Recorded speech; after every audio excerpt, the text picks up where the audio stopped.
PAS yang selama ini, sebelum ini, mereka tidak memegang jawatan di peringkat pentadbiran pusat. Tapi kita lihat, saya tak kata semua. Saya kata ada 2-3 orang pimpinan dalam PAS itu yang kita lihat sudah lupa diri. Sebab itu mereka dilihat semakin angkuh dan sombong. Sejak mereka berada dalam kabilah Perikatan Nasional, ternyata sebahagian pimpinan PAS itu angkuh dan sombong. Mereka, macam saya tulis sana, mereka bagaikan sudah lupa. Mereka lupa jalan pulang untuk kembali meratibkan soal perjuangan membangun bersama Islam. Sudah tidak tak dengar lagi, dah hilang. Suara membangun bersama Islam sudah hilang. Apa yang diratibkan sekarang ini, apa sahaja yang dibuat oleh Kerajaan Perikatan Nasional, benar belaka, tiada yang benar melainkan benar. Nah, ini keadaannya. Warga PAS saya yakin mereka juga dapat melihat. Tak ramai pun 3-4 kerat aja atas tu. Jadi bila warga melontarkan kritikan, kita memberi pandangan, kita memberikan kritikan terhadap pimpinan kerajaan. Bukan kita kata orang lepas. Kalau saudara dengar setiap malam saya menyantuni, saya tak terus terjah orang lepas. Tidak. Tapi ada juga kalangan-kalangan pengampu-pengampu mereka ini terus marah pada saya. Bila warga melontarkan kritikan terhadap pimpinan kerajaan Perikatan Nasional, mereka segera menyanggah. Dan bila mereka menyanggah dengan penuh kesombongan, seolah-olah pimpinan kerajaan yang ada hari ini adalah maksum. Tak ada silap langsung. Salah Hazim, rang undang-undang. Ini apa yang diperjuangkan selama ni. Bila mereka berada di luar dulu, menjerit bagai anak agak. Memimpin, membangun bersama Islam. Jadi tiba-tiba sebab itu saya dapat merasai, warga sudah merasa keheranan melihat telatah mereka yang sentiasa akan mempertahankan kepincangan yang berlaku. Jadi akhirnya saya cakap terus, rakyat merasakan bahawa apa yang mereka perjuangkan selama ini hanyalah sekadar retorik dan kata-kata penuh klise. Rakyat ditipu. Jadi boleh mereka nafikan? Mampukah pimpinan setengah, bukan semua 2-3 orang daripada PAS tu, mampukah mereka menafikan andaian ada yang beranggapan bahawa mereka selama ini adalah sebagai penunggang agama? Saya bersimpati dengan teman-teman warga PAS di peringkat akar umbi, warga PAS di peringkat cabang, warga PAS di daerah-daerah, di kawasan-kawasan. Mereka jujur, ikhlas mendukung perjuangan PAS. Tapi bila dia melihat cara 2-3 orang, 2-3 kerat ni, akhirnya saya ada seorang teman menghantar kiriman kepada saya daripada Kelantan. Dia kata, menurut seorang teman saya, dia kata PAS ni adalah seperti ular sawa. Bila telan kambing, dia diam. Tapi bila dah lapar, mula nak mengamuk. Itu perimbaran gambaran yang mereka berikan. Benda tidak baik. Saya melihat sepatutnya Muafakat Nasional itu dah jitu. Kenapa mereka sanggup memecahkan? Apakah kerana setelah mendapat jawatan sebagai menteri, dapat jawatan sebagai timbalan menteri, dapat jawatan sebagai pengurusi JLC, kalau selama hari ini turun ke lapangan, bertemu dengan ahli-ahli, penuh dengan tertibnya, pakai songkok, pakai lebay, jubah, ada kadang-kadang tangan tu tak perlu, tak henti-henti dengan zikir, tasbih. Mana pergi semua tu dah? Setelah mereka bertukar wajah mereka hari ini sudah bertukar. Mereka sudah lupa pada lebay. Mereka mula-mula lepas lebay tukar kopiah.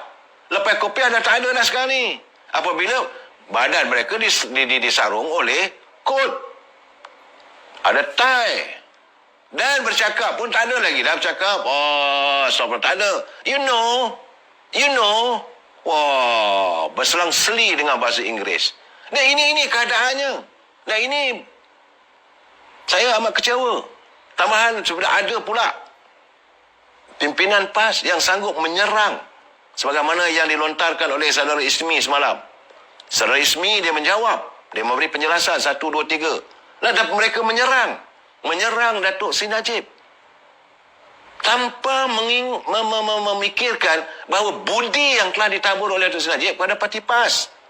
Saya terlibat waktu kita mengadakan mutakhah Ini untuk menyantuni semua bekas-bekas pelajar Universiti Al-Azhar. Bawa datang apa ini, dia punya Mursidul, dia apa ni pimpinan utama daripada Universiti Al-Azhar. Dan waktu itu kita menemukan Tuan Guru Haji Hadi bersama dengan Datuk Seri Najib di satu pentas di Hotel Crystal Crown.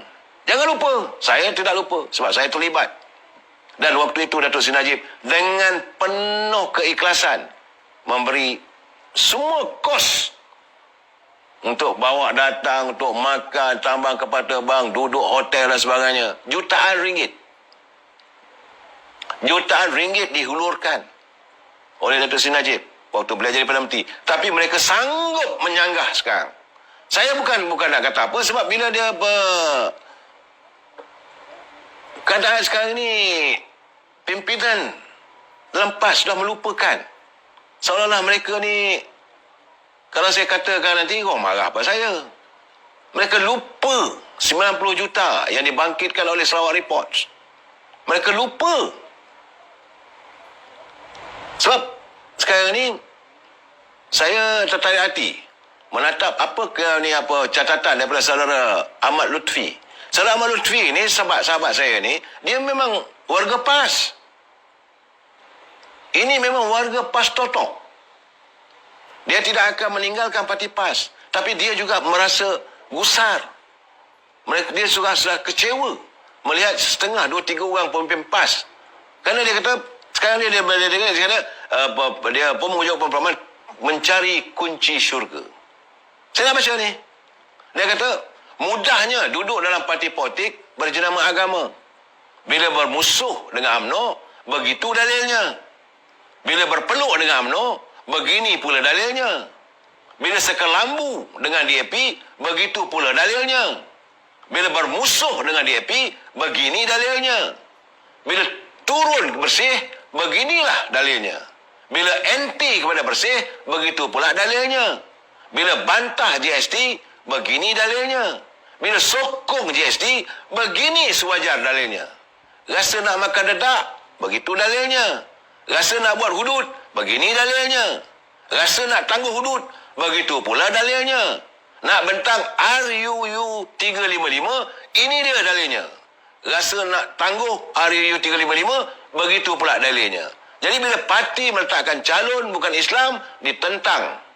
Macam-macam pula keluar dalil.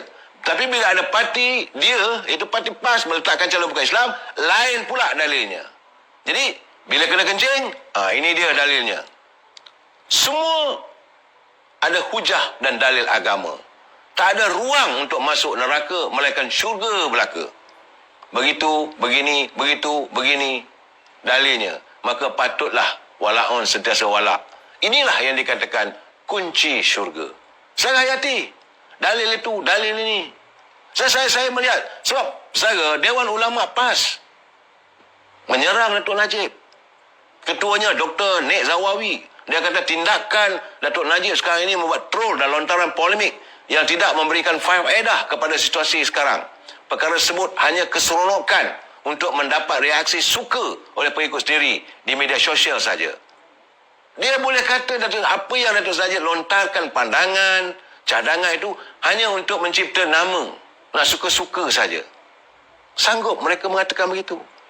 Bagi ulama PAS, sebagai mantan Perdana Menteri sepatutnya turut serta bersama dalam fokus ini membantu rakyat yang susah dan seiringan dengan tindakan kerajaan dan benar berjiwa besar setelah tidak lagi menjadi Perdana Menteri. Jadi jika beliau meneruskan sikap begini, sebenarnya beliau sendiri seolah-olah memperkecilkan peranan menteri-menteri kalangan UMNO BN yang ada dalam kerajaan dan yang terlibat langsung dalam kabinet. Ini kata Dr. Zawawi. Maka jika begitu, kalau mahu disebutkan gagalnya kerajaan PN, maka beliau sendiri sebenarnya mengatakan kepada parti beliau sendiri sememangnya gagal dan tidak berfungsi. Itu kenyataan daripada Dewan Ulama PAS, Dr. Zawawi. Dia kata mengapi-apikan polemik dengan naratif jahat sebegini tidaklah menguntungkan apa-apa. Tak boleh ditegur. Bagi beliau, katanya kenyataan media sama ada berbentuk video atau tulisan kalangan ahli politik yang berlegar dengan membawa naratif kononnya Kerajaan Perikatan Nasional pada hari ini gagal dengan peningkatan angka positif COVID-19 adalah satu kerja jahat yang merosakkan mood petugas Barisan Hadapan dan rakyat yang kini bersama-sama dengan kerajaan PN dengan fokus yang sama. Itu dia. Dia puji melangit. Jadi Ketua Ulama PAS juga mengkritik jawatankuasa rayuan penamatan darurat yang mahu menyerahkan memorandum rayuan kepada Pertuan Agong. Kata dia, malah sehingga ke hari ini sekalipun terdapat serahan memorandum kepada Yang Pertuan Agong untuk menamatkan awal promulgasi darurat serta desakan Parlimen bersidang, namun Yang Pertuan Agong masih dengan ketetapan awal mengajak seluruh rakyat mematuhi SOP dan kembali tenaga bersama memberi fokus keutamaan untuk menyelesaikan isu pandemik ini. Sebagaimana menerusi kenyataan media Istana Negara yang dikeluarkan pada 30 April. Jadi bila berada di luar kerajaan, katanya mereka sanggah apa saja. Sewaktu berada di luar kerajaan, apa saja mereka akan sanggah. Soal boleh ke tak boleh, tak peduli. Soal bertentangan dengan undang-undang ke tidak, mereka tak peduli. Tapi bila kini mereka berada dalam kerajaan dan menjaga undang-undang pula. Itu tak boleh. Ini tak boleh. Akta itu, akta ini, artikel itu, artikel ini. Letihlah kita tengok benda begitu. Saya bosan kalau melihat pemimpin yang sebegini. Sebab itu saya teringat kata-kata bijak pandai. Saya minum dulu saudara. Kering tekak. Warga PAS jangan marah dengan saya. Saya bukan menyerang parti anda. Saya menyerang pimpinan anda yang tidak langsung prihatin. Mereka merasakan mereka saja benar. Dan mereka merasakan tindakan mereka itu benar. Saya jangan lupa. Dulu saya kenal seorang-seorang waktu berada dalam Muafakat Nasional. Waktu itu tidak ada dalam kerajaan. Kita bersama-sama bergiring tangan. Saya ingat turun ke lapangan bila ada pilihan raya kecil. Pimpinan ini macam ramah bagai negara. What they have done now untuk rakyat. You are in the power now. Jadi jangan anda, bagi saya, hentikan polemik. Put a full stop pada polemik. Izinkan rakyat untuk mengkritik. Sebab anda bukan maksum. Jadi kalau dulu anda boleh berkritik, kenapa sekarang tak boleh dikritik? Anda harus bersedia.